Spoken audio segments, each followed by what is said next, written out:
पाकिस्तान में जरा सी भी शर्म बाकी है तो इस हार के बाद पूरी की पूरी टीम को ही क्रिकेट से रिटायरमेंट ले लेना चाहिए।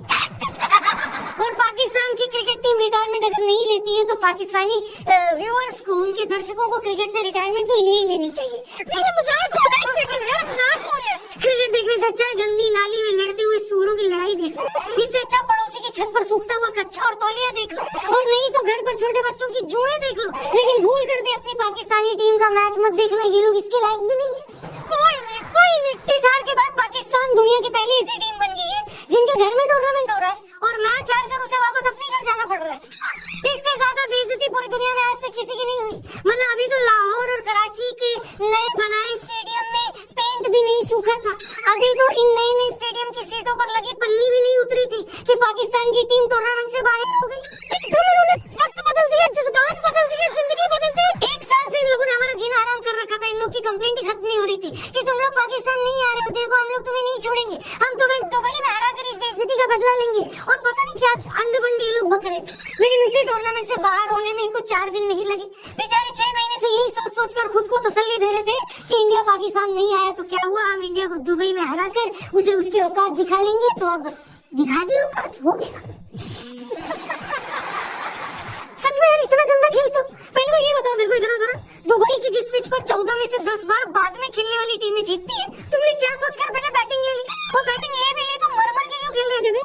10 ओवर तक इन पापियों के सिर्फ 2 विकेट गिरे थे, इसके बावजूद 11 से 30 ओवर के बीच इन दुम छल्लों से सिर्फ 75 रन बनते हैं। तुम बोल रहे थे कि हम मुगलों के वारिस हैं। अरे तुम्हारी बैटिंग देखकर लग रहा है कि तुम मुगलों के नहीं कछुओं के वारिस हो। पिछले मैच में बाबर आजम कछुओं के बाप की तरह खेल रहा था, और भारत वाले मैच में यानी कल वाले मैच में जितनी स्लो बैटिंग रिजवान ने की उसे देखकर तो कंफर्म हो गया कि या तो तुम लोग कछुओं के वारिस हो या मुगलों की पूरी कौम ही कछुआ थी। 70 गेंदों पर उससे 40 रन बने। इससे ज्यादा तेज तो मेरे दोस्त की 125 साल की परदादी भाग लेती है भाई। संभल कर खेलने में और डर कर खेलने में फर्क होता है, और अगर इतना ही डर कर खेलोगे तो तुम इंटरनेशनल मैच क्या घर पर छोटे भाई के साथ ताश में भी नहीं जीत सकते। ना तुमसे स्टार्टिंग में बैटिंग होती है, ना बीच के ओवर में रन बनते। खुश दिल को छोड़कर इंडिया वाले मैच में भी किसी ने कुछ नहीं किया। तुम्हें क्या लगता है तुम जीतोगे? कैसे जीतोगे? 2 दिन पहले तुमने ऑस्ट्रेलिया इंग्लैंड का मैच नहीं देखा?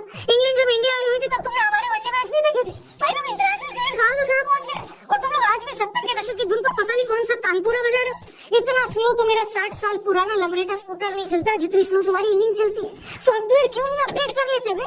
उसके लिए कौन सा पैसे लगते हैं? 60 साल पुराना लमरेटा स्कूटर नहीं चलता जितनी स्लो तुम्हारी इंजन चलती है। सॉफ्टवेयर क्यों नहीं अपडेट कर लेते बे? उसके लिए कौन सा पैसे लगते हैं? Waste fellow. और हाँ, अगर पैसे चाहिए तो उसके लिए एक स्कीम बता देता हूँ। चाहो तो प्रोबो पर कैश जीत सकते हो भी हर दिन। जी हाँ, प्रोबो एक ऐसी स्किल गेमिंग ऐप है जहाँ क्वेश्चन के आंसर्स देकर आप आपकी नॉलेज को अर्निंग में बदल सकते हो। आंसर सिर्फ यस या नो में देना इतना आसान है। ये ट्रस्टेड ऐप है, 4 करोड़ से भी ज्यादा यूजर्स इस ऐप पर डेली अर्न कर रहे हैं।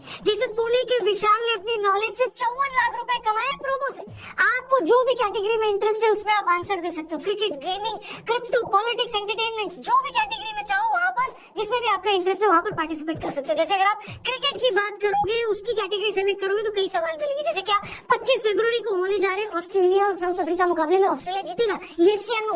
क्या 2 मार्च को इंडिया न्यूजीलैंड के सामने जीतेगी, यस या नो? सबसे बड़ी खबर ये है कि जो सबसे ज्यादा ट्रेड करेंगे वो जीत सकते हैं 1 बाइक और 5 आईफोन्स। अगर आप श्योर हो तो बड़ा प्रॉफिट पाने के लिए क्वांटिटी इंक्रीज कर सकते हो और प्रोमो पर आपके विनिंग्स को इजीली अपनी लिमिट्स के हिसाब से यूपीआई से विड्रॉ भी कर सकते हो। डिस्क्रिप्शन में लिंक दिया है, उस पर क्लिक करके प्रोमो को डाउनलोड करना और आपको मिलेंगे 100 रुपए, वो भी मुफ्त में। तो बिना किसी टाइम को वेस्ट किए हुए तुरंत से प्रोमो ऐप को डाउनलोड करो, वीडियो में आगे बढ़े।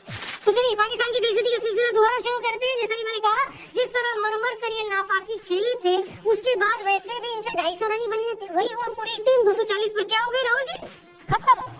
ऐसा लग रहा था कि इन लोगों ने उतने ही रन बनाए ताकि गिल या कोहली आराम से 100 बना सके, और बाद में हुआ भी वही। रोहित भाई ने आकर 2-4 चौके लगाकर इनका बाजा बजाया, लेकिन पिछले 25 सालों से खुद को 25 साल का बता रहे शाहीन अफरीदी ने एक शानदार यॉर्कर डालकर रोहित को आउट कर दिया। और सीरियसली अगर आप मुझसे पूछें तो पूरे मैच में शाहीन का वो यॉर्कर ही एक ऐसा मोमेंट था जब लगा कि शायद पाकिस्तान कमबैक कर सकता है, लेकिन रोहित के आउट होते ही जैसे ही गिल ने शाहीन पर काउंटर अटैक किया तो समझ में आ गया कि घंटे की किंग की तरह पाकिस्तान का भी कुछ घंटा नहीं होने वाला।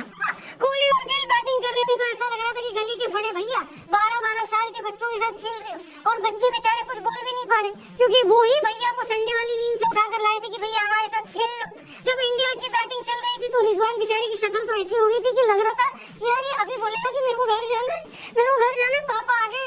सच में यार, मैं जब भी मैदान में रिजवान को टेंशन में देखता हूँ तो मेरे को समझ में नहीं आता कि ये मैच की सिचुएशन की वजह से टेंशन में है या ये सोच सोच कर घबराए हुए हैं कि मैच के बाद इंग्लिश भी बोलनी है अभी। Are you committing me? दूसरी बार पूरी पाकिस्तान टीम उम्मीद से तब हुई जब हमारा गिल अबरार की शानदार बॉल पर आउट हो गया। तब भी एक सेकंड के लिए लगा था कि शायद पाकिस्तान वापसी कर सकता है, मगर गिल के आउट होने के बाद फिर अय्यर भाई ने खूंटा गाड़ दिया और उसके बाद वो आउट हुए तब जब पाकिस्तान की टीम की लाहौर की वापसी की टिकट बुक हो चुकी थी।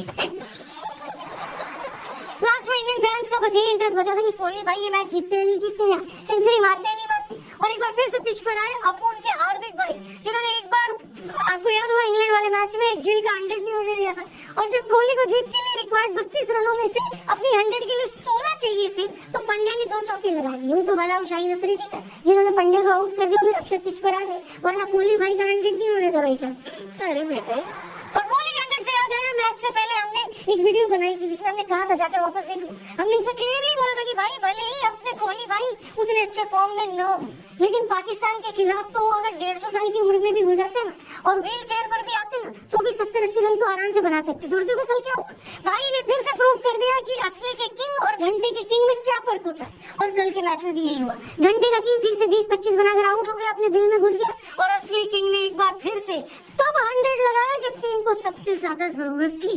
जी हाँ, इस 100 के साथ ही कोहली भाई के वनडे में 51 हो गए, 51 हो गए। वो सबसे कम इनिंग में वनडे क्रिकेट में 14,000 रन बनाने वाले प्लेयर भी बने। सचिन ने 14,000 रन बनाने में कोहली से 65 इनिंग ज्यादा खेली थी। इसी से पता चलता है कि कोहली भाई